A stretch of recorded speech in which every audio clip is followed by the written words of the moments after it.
네, 더불어민주당 지지율이 8개월 만에 30% 밑으로 떨어졌습니다. 특히 서울에서는 국민의힘과의 격차가 2배 가까이 벌어졌다는 여론조사 결과가 나왔습니다.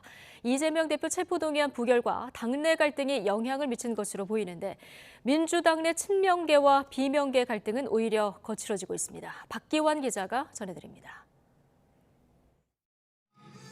더불어민주당 당사 앞 일부 강성 당원들이 모여 수박 모양 풍선 터뜨리기 행사를 열었습니다. 이재명 대표를 사랑하는 당원들이 더 많다는 걸 여러분들은 아셔야 될 겁니다.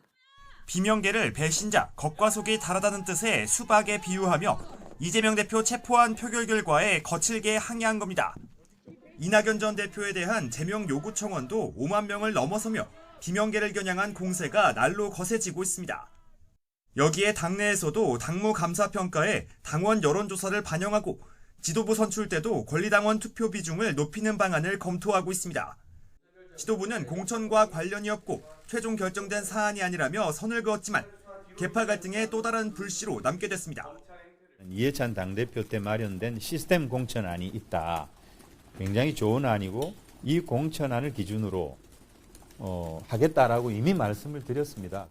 비명계 의원들은 당원들이 정책이 아닌 한 정치인을 위해 나서는 건 본말이 전도된 거라며 갈등을 그대로 방치하는 지도부의 무능이 드러났다고 꼬집었고 이재명 대표 거취 결단 압박에 대한 수위도 높였습니다. 당대표를 일단은 물러나야 된다는 생각을 가진 분들이 생각보다 많습니다. 그러면 지금 나온 숫자는 빙산의 일각이라고 제가 표현을 했는데 이 대표 체포 동의안 부결과 내홍이 격화하면서 민주당 지지율은 눈에 띄게 하락했습니다. 40%대 지지율을 목전에 둔 국민의힘과 달리 민주당은 5%포인트 급락하면서 30%대 선이 무너졌습니다. 지난해 6월 지방선거 이후 8개월 만입니다. 특히 서울은 국민의힘과 2배 가까이 차이가 났고 수도권 전체에서도 여당에 크게 밀렸습니다. 총선에서 정부를 지원해야 한다는 지원론과 견제해야 한다는 심판론 사이 격차도 지난해 12월 조사에 비해 확 줄었습니다. 이재명 대표에 대한 검찰의 기소와 추가 영장 청구까지 진행될 경우 민주당 지지율은 더 흔들릴 것이란 전망도 나옵니다. 극적인 반등에 성공할 수도 있겠지만 당 지지율 하락세가 계속될 경우 이재명 대표에 대한 거취를 포함해 민주당 내홍은 더 격화할 가능성이 높습니다. YTN 박견입니다.